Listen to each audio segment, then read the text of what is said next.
Buddhist religion. The closest connection is my father actually lived a couple years in a Buddhist monastery and was asked to be a priest in Japan. But he got his name inspired by my grandmother, who lived close to the Dow chemical processing plant in Indiana. And I tried to act out on their motto, better living through chemistry, and it was quite the opposite for me. Progressively worse living. I am a recovering alcoholic. It's interesting, many of our speakers have kind of that in common. And I'm also a member of CODA and Al-Anon and several other related programs, including Acronyms Anonymous. And thank goodness there's no recovery from that. I wanted to focus today on being present. That is our theme. We've talked a lot about that in the various presentations this weekend, especially the mind-body, soul connection, kind of a holistic approach, how that affects all parts of our lives and our beings. Today, I thought it would be appropriate to talk about what it means in recovery to be present, to be available, to be in the now. That's, I think, really germane to a kind of a closing circle, which I also want us to do, so you have the opportunity to participate and to share what that means, that principle means in your recovery, and how you may have even attempted to do that recently. So this is not going to be a lecture. I'm hoping that this will really be a community experience where we can kind of celebrate. There's much to celebrate in our ACA recovery, of course, including the big book, that I think is a real step forward. And I don't see what's missing in ACA recovery. I see what's possible and our potential, and the fact that we're galvanized and that we're the remnant. That was mentioned in a person's address. We are the remnant and the dispensers and ambassadors for the program. And we are the committed many. And we've taken some twists and turns along the way, but ACA is alive and well.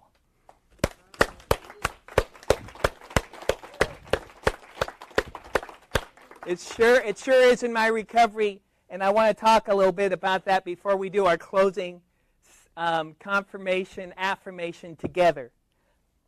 You know, it's said in the Scott Peck opening paragraph that life can be difficult. One of our other speakers said that part of our recovery is accepting the sorrow of this life. Which is unavoidable. And that's part of becoming present. Rosanna Dana on Saturday Night Live used to say it's always something, and that we move from challenge to challenge. And it's up to us to perceive that as a crisis or an opportunity to grow. In order to really be in the present, I have had to experience a lot of losses along the way that I've had to grieve. A lot of letting go. And my journey has involved a lot of moods that have been triggered by those losses. One of my most significant losses was my father when I was in my mid-20s.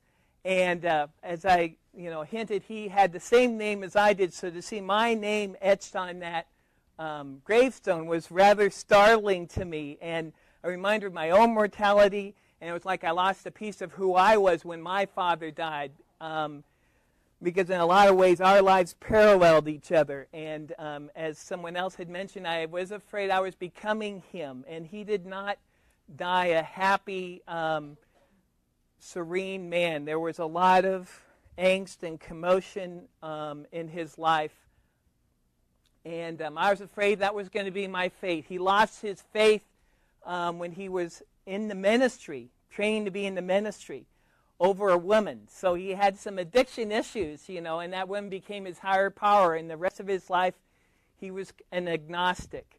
And that really set into motion and activated my alcoholism, I believe. That's what really accelerated it, because I medicated my grief. I wasn't willing to face up to all that meant to me, and how much that went to my core. It was an identity crisis, and I just blotted it out and escaped. And that's when my social drinking became self-medicating and isolating. And I started to isolate in my drinking. Long story short, I got into the other fellowship after a couple of years. It took me 2 years to get my first year of sobriety. Many hits and misses, and I finally realized I couldn't borrow from the program.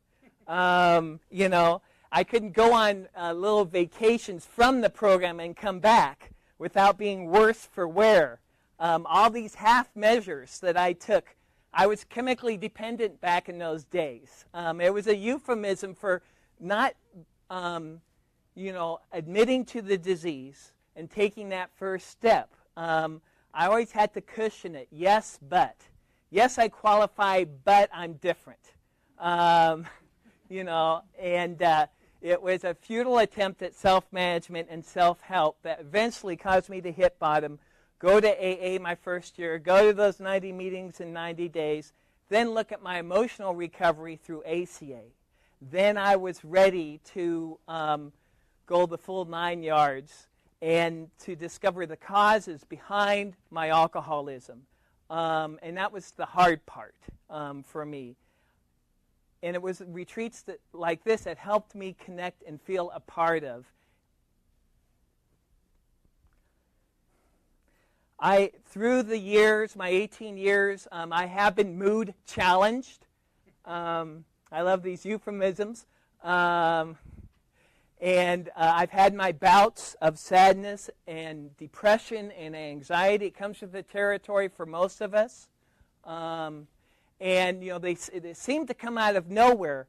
But in hindsight, I realized that it was much like St. Augustine's dark night of the soul, that I was going through a time of sacrifice and emptiness in order to be refilled. And that it was therapeutic, that I needed to go through that time where I felt depleted. I don't think I would have kept turning back to the program otherwise. I would have kind of moved on to the next fad, the next what I saw fix. I would have been focused on effect rather than going to the core and trying to realize that, I am powerless. Without a higher power. So I felt like that those years of really acute sadness brought me closer to the fellowship and to myself. And that's a very important part of my story, is being able to admit that.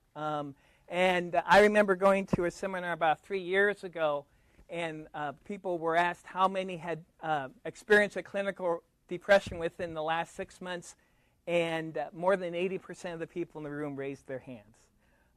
So we are not alone. This is one of the characteristics of ACA, because of learned helplessness, in part for me anyhow. Nothing I said or did could keep my family together, could change the dysfunctional people in my family, and I learned passivity, and I learned to go underneath, to shut down, to go undercover and to run away. And that's what, some of my mood, it was a learned behavior for me that came back up after 7 years of sobriety. Pretty relatively smooth sailing the first 7 years. All of a sudden, it wasn't a seventh year itch. I wasn't tempted to act out. I was acting in. And everything came down on me. I was preparing for the ministry, like my father. I was having trouble with my marriage, and I was feeling a hypocrite and a fraud. I was drinking in order to be inspired in all these theological treatises that I wrote, and there was a real disconnect. And I was, in extreme denial over this disease that was taking over my life. And that's when my first grief experience, a sense of real loss, was actually at the wedding. I just remember all of a sudden, after all the, people had left, there was a sense of impending doom and dread. And I said, this doesn't feel right on my wedding night. Something is askew here. One of the other speakers were talking about that. I knew in my gut that I was kind of living a lie, and that I would never measure up to who I wanted to be and who I thought others wanted me to be, and that I was kind of hollow in that regard. I said all the right things. I believed everything, but it wasn't put in practice, and it wasn't making me feel a part of the universe. I just felt so estranged. And as they say, terminally unique. And it was just always seeing how I was different from everyone else rather than what I had in common. And it really was this paralysis that resulted from that, that caused me to really lose myself and just question everything, including my faith.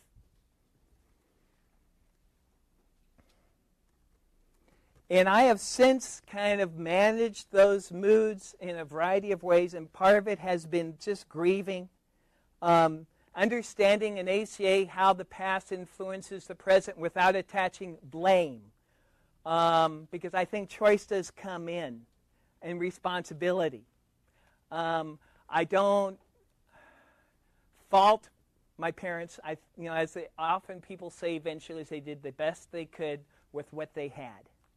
My father had a switchblade given to him by his father, and that's the only thing he remembers being given. And there was nothing there. There was no presence. And so compared to the little he received from his father, he gave me all he could, but it wasn't enough. And it's important. It was important for me to observe that was just one influence. It wasn't necessarily the cause, because it's how I interpreted that and what I did with that and to myself that helped activate my disease and my sense of loss. And part of also with my acknowledging my past is accepting the character that I became, for better and for worse. The eccentricity, the hypersensitivity, the whole package I had to kind of come to terms with. That I couldn't have those defects removed unless I first accepted it as was. And that took a long time, and it's still a work in progress. And once I was able to acknowledge my assets and my strengths and my weaknesses and see that those could be strengths as well, then I was willing to have God remove specific defects.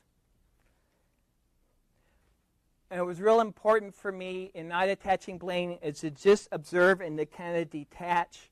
And what one speaker was talking about, taking an inventory, a full inventory of how the past is affecting my present, my mind, body, and soul. I really like what he had to say, Marty had to say about that. And that wasn't just writing down a list. That was therapy for me. That was working with the sponsor. That was working the steps. And it is a process. Like I believe the person Jim said, who was talking about emotions. It is a process that we kind of have to walk through. And that's why later on in the steps we have that 10th step where we are continually taking inventory and promptly admitting where we were wrong. And that's been a very important part of my taking responsibility, not attaching blame, grieving my loss, allowing healing to take place, not staying stuck in that place, giving my inner child, of course, permission to play and to feel and to let that be okay. I take my inner child to Disneyland all the time, which, people think it's kind of, again, eccentric that I go by myself to Disneyland, but I have a lot of pleasant memories from that. And that is really the happiest place for my inner child, and where I can just kind of let loose and escape in a positive way and let all of that come out, all of the creative child, the playful child. And we talk a lot about inner child. It's one of our, mantles. But at the same time, I also have been developing my inner adult, which has been quite recessed and repressed. And I have to kind of, cultivate taking responsibility, taking action, not just feeling, and being lost in that and marinated in that sometimes. I mean, this is kind of a sensitive area because there is a time to mourn and there is a time, as they say in the Ecclesiastes, for everything else. And there is a time to move on and allow, the adult to develop as well, as one of our speakers went through, all those triads. And those are good benchmarks, many of which I can relate to. Forgiving myself and forgiving others. Sometimes I forgive myself by forgiving others. Sometimes I have to forgive myself first. And by the way, if any of you want to interject, feel free to ask questions or make comments. I really want this to be kind of a collective process. So feel free to ask any questions or make comments as we go along. After grieving my loss, as part of being present, putting that kind of behind me as much as possible. And I also want to say, while for me it's important to forgive, it's also important to remember what I've learned from those hurts, from those resentments that have been caused. So I don't repeat.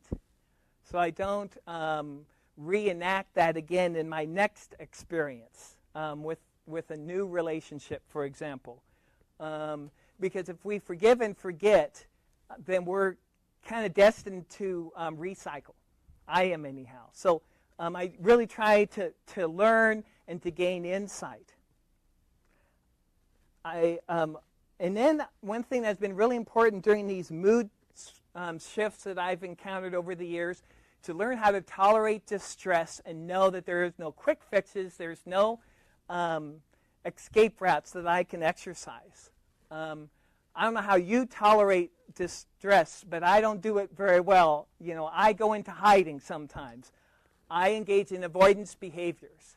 And it provides immediate relief when I do that.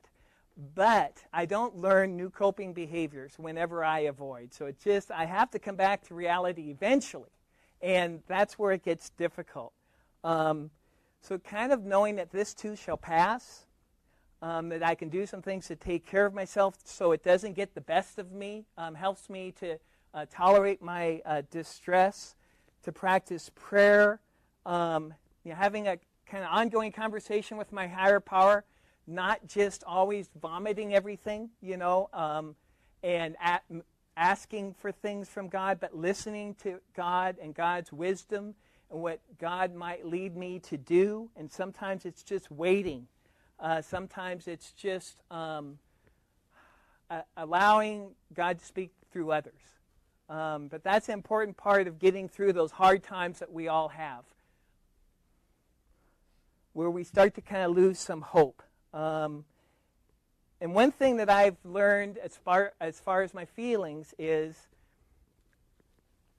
to kind of feel, to emote, and then, as I said, to take some steps, the next indicated thing, to get into action and not be paralyzed and not be immersed And in order to do that, many of you have been familiar with the process of desensitizing yourself. That doesn't mean discounting your feelings. It just means not allowing it to determine who you are and to take over your life. And that you're more than just your feelings. And feelings are important, but they're not facts. I mean, all those cliches kind of enter in so that I am not bound and gagged by my anxiety. So, that I just am frozen, as someone had said earlier. I'm not frozen in my feeling. There's something I can do about it. And I can detach and I can breathe. And there are a lot of exercises that I would encourage you to look into when it comes to desensitizing. Focusing is really important, and staying in the present and not going through the old script from what happened in the past, exaggerating that, and just holding on and having that be the sum total of who I am, those past hurts, those broken relationships, the rejection that I have felt from family members. It's so easy for me to focus on that and have that be my continual script for living. What happened to me and how I suffered. And there's a place for suffering, don't get me wrong. I think that's a spiritual journey a lot of us have to go through, and a lot of us really were victims. But there is a time to kind of take some responsibility and know that what I can have some influence over is the present. And that's how I can make a difference and make amends to myself for the damage I feel that was done to me, was to treat others differently. And to practice that golden rule and treat myself differently and be my own gentle, nurturing parent. That reparenting comes into play. Any questions or comments so far? Yes? I like what you said about the cultivating your inner adult. I'm pretty new to recovery, and I'm learning that I'm so out of touch with that inner child. But I'm completely out of touch with what it's like to be a responsible adult as well. I put off, procrastinate, things that need to be done, like paying your taxes. Yes, yes. And so it's the irony is, I'm not in touch with either, part, really. I mean, I'm getting there, but you know what I mean? Yeah, that's right. A lot of us are definitely, I feel, undeveloped in that area. Yes, yeah, Mary Ellen. And you touched upon a subject about how everybody, listening to everybody we meet, and I think one of our speakers, Rob Subby, also talked about how if you're with someone more than 30 seconds, what are you to learn from that person, be it a president or a homeless person? And I believe that too. Every time I meet anybody, a person asking me for $1 on the street, to whoever, I feel like, God put him in my life or her in my life for a reason. So I do feel like God communicates through to you from others. Yeah, and not to miss those opportunities. Not to miss those opportunities. Yes, Anastasia. Yeah, I'm Anastasia. I related to what you said about taking your inner child to Disneyland. I take my inner kid out to dinner and lunch a lot. I mean, people are looking at me, feeling sorry for me, and I also drive around in the car with her. I put the seatbelt over sometimes. I'm just kidding. Core of my recovery has been to heal my child. That has been the core and foundation of my healing. I carry her in my wallet, big picture of her at work, and people come in and think it's my daughter, and sometimes I play with her head and I say it is. But then I say, no, it's that's me as a child. And they say, why would you put your picture of you as a child out? I said, because I'm honoring her, and they flip out. But it's just really cool. So I really appreciate that Disneyland. Good. Yes. Hi. One of the things that, as everybody's talking about inner child, and part of my work, a lot of my work is inner child work, but part of the working with the inner child is to learn how to love my inner child, not to allow her to be because she is, but to learn how to reparent my child so that I can be the responsible adult to do those things that we have a hard time doing as reactive. Absolutely. Any other comments thus far? Yes. I suggest that you go to whomever is speaking so that your microphone picks it up so there's less dead air time on the recording. Oh, okay. We can do that. If anyone wants to speak into the mic, they can. All you have to do is just stand beside it. Okay, I'll do that. Thank you for pointing that out. That's important. All right. And I also want to talk about time management a little bit as far as focusing. I went to a time management workshop where I thought would be, as far as, they had the big organizers back then where you had your whole life all planned out, in 100 different categories, and I was expecting more of that. And there's this a psychologist who just found that she had pancreatic cancer. And she was just talking about being in the moment and not obsessing with how much you accomplish every day. It was quite opposite from what I expected. Sometimes we can be so obsessed with punctuality, so obsessed with getting the most out of every minute of our lives as far as what we perform and what we accomplish that we aren't able to take in and just live and just trust. And, I try to allow my higher power to manage my time and to lead me some of the time, There's a balancing between responsible and being responsive. Breathing, there was some mention, I think Mario was talking about breathing. There are several techniques, and that really does help me become more aware of what's immediately around me, and to just sometimes when I'm wigging out, to just do the inhale through the nose, exhale through the mouth 2 or 3 times, and that helps me kind of regain some awareness, so I don't go automatic and go into that panic mode. So breathing is an important part of focusing for me. Meditation, I talked about the 10th sip, good nutrition. All that can fall under the category of outside help. But outside help is inside help as far as I'm concerned, because it's all God's truth that we're practicing, and God works in mysterious ways. And, He puts people in our lives, whether they're professionals or whether they're sponsors, to help us stay in balance and to practice what I said is good self-care. Yes? When you were talking about tolerating distress, you mentioned about conversational prayer, and one of the bullet points you have here is self-soothing and then desensitizing my triggers. Could you talk about that a little bit before you Sure. move on? Self-soothing is doing things that reduce your stress level, that is kind of contradictory to what you're experiencing. A bubble bath, I think Jim had about 50 different affirming activities you can do for yourself, and kind of reassuring yourself that you're going to get through, being nurturing to yourself, but actually doing things that will enable you to do that. Taking those, what they call those mental vacations from the pressure that you feel that you're under. And it can be very sensory oriented, touching yourself, in a way that's comforting is part of that. Something very tactile. Some people have to grab something, some of those stress balls,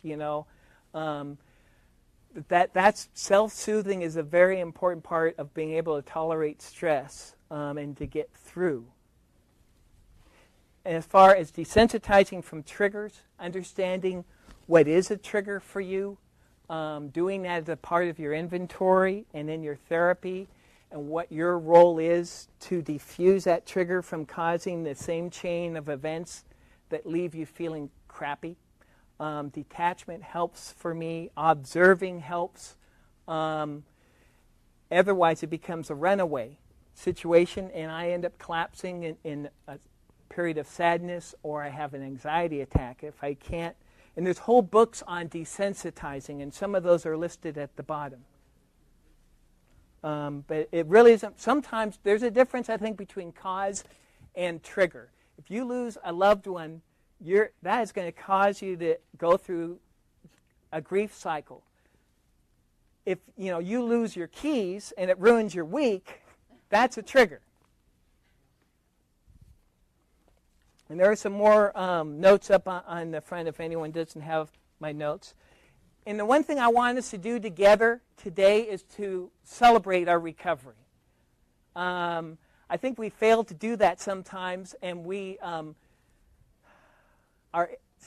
it's so easy for me to be so analytical and overwork the steps, not allow the steps to work me, as they say, not allow the steps to nurture me and make me whole, that it's all up to me to do this thing and grind this thing out, and it just becomes another performance. And how many people am I sponsoring? And, how many meetings do I go to a week? And all these standards I set for myself, and I forget this is supposed to be fun. Yes. Or not to my understanding, not even necessarily fun, so to speak, as to be, so much in the overexcitement mode, but even so apparent was a failure in some parts of my life to celebrate even success while it was happening. You're so busy becoming successful, you're not taking the time to be grateful that you are successful. And it's while things are being good and coming in, and you're not stopping to smell the roses or anything, you're just continuing to grind until it actually almost becomes a recipe for failure. So easy to get on that fast track, get compulsive for me. Any other comments? Celebrating involves, of course, a gratitude list that I try to take on a regular basis. And I will say a pet peeve. I hate when people say, and I ask them how they are, it's never been so good. I've never had it so good. I thought, you got to be in some kind of denial. Let's get real, okay? Because sometimes it gets worse before it gets better in recovery. And we have really crappy days. And that's okay. But there is some truth to that when I compare and contrast to where I was before recovery to where I am after recovery, as they say, I have quality problems that are manageable through the program. And it's not going to take me down, and I'm not going to lose myself like I did when I was practicing my diseases. Listening is a real important discipline. Richard Foster talks about that in his celebration of discipline. You can listen through meditation to God. It's important to, of course, actively listen to each other like we've been doing all weekend. And men, by the way, we're talking about male and female differences. Men tend to interrupt about 3 times more often than females because a lot of us have been conditioned to be poor listeners because some of us have been conditioned to be such good performers and to have the spotlight on us that we disregard what the person is saying and is thinking about, and a lot of us, male and female, are thinking about, well, what are we going to say next? What are we going to do next? And as Mary said, we lose the opportunity to hear God speaking through that other person and to listen to ourselves and our inner child and our inner adult. That's a very important thing to do as well, so we don't become compulsive and always have to be fixing and improving and reaching these standards that are just unrealistic. Being quiet, being still and knowing who is your higher power is a part of that for me. Celebrating is playing, dancing, being creative in your expression. I really love what Jim did with the tapes and the music that he brought in. There are music meetings out there. There are crosstalk meetings. Break out of the routine a little bit and take some risks. I think that that's an important part of my recovery is to not just stick with what's familiar and not be afraid to risk failure and rejection in order to grow. One of my sources of creative expression, as some of you may know, and be braced now, is magic. And it's a way of getting back in touch with my inner child who just loved being the center of attention because I was the middle child and I got almost none. So here everyone was watching me amaze and dazzle. And I returned to that probably about 10 years ago just for fun, just for me. And it's my way of expressing my recovery and making use of my talents that it's just kind of frees me up a little bit. And I think we all have those talents and those gifts that we can practice in and outside of recovery that we just quell because of fear, because what would others think? And a thing for me that's really important is when it comes to recovery, as I said here, is to learn how to link with others. By the way, if any of you seen The Prestige, these are the actual rings used. I'm kidding. And no editing. But rather than to be whole unto ourselves, I've been learning how to be whole with others and to link up and connect. And take those risks of getting to know new people, getting phone numbers at conventions like this, or email addresses, or just get to know people's names, extending my hand, because that is, wherever two or three are gathered, they say in the big book, and in the big book, that's where we experience higher power. That's the connect for me. And that's where I discover that I'm not so terminally unique, that I have more and more in common with the other person than I thought I didn't have in common, that I thought that I was opposite from. Contempt before leads to isolation sometimes. And to get to know people on a personal level has been the real substance of my recovery. And what happens in between the meetings, not just during the meetings, those coffee fellowships, and connecting with several people. And before you know it, you end up having a network of people that you can rely on. It might look a little messy and a little confused, but there are several people in your life you call confidants. You have inner circles of support and care and nurturing. And that's a way that I celebrate being in the now. Is, as someone said, taking advantage of all those opportunities. They call that networking these days. I just call it, being a part of the community and befriending. As we wrap up and lead into more of our sharing and participation time, one thing we don't talk very much about in recovery is the concept of worship, because it seems religious, seems too churchy, and a lot of us, present company included, have some resentments that have been built up over the years about the organized religion. But all worship means is ascribing worth to. Practicing gratitude is ascribing worth to your higher power and how your higher power has delivered on, the promises in your recovery. That's very important for me to have that feeling of kind of worship within the fellowship. And it doesn't have to be in a church.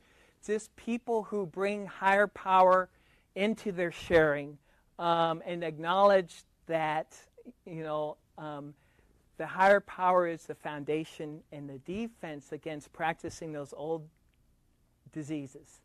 And what restores us to sanity.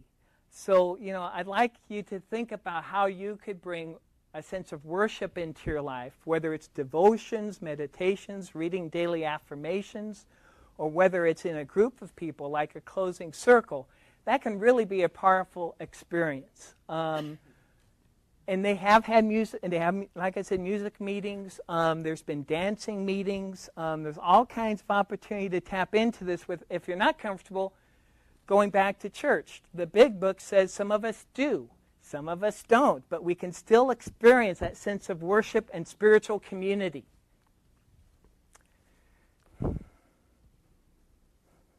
And I say there's a point where you can claim your healing and act on it as if. And that's not faking it. Even if you have lingering feelings of hurt and resentment and loss and depression, you can still claim that through feeling that you are healing and God is making you whole.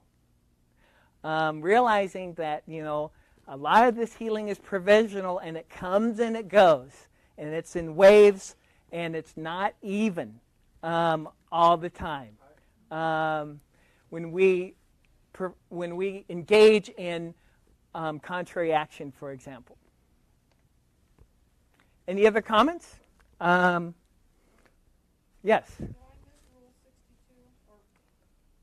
That's anyone know what Rule 62 is? Don't take yourself too seriously. Absolutely. And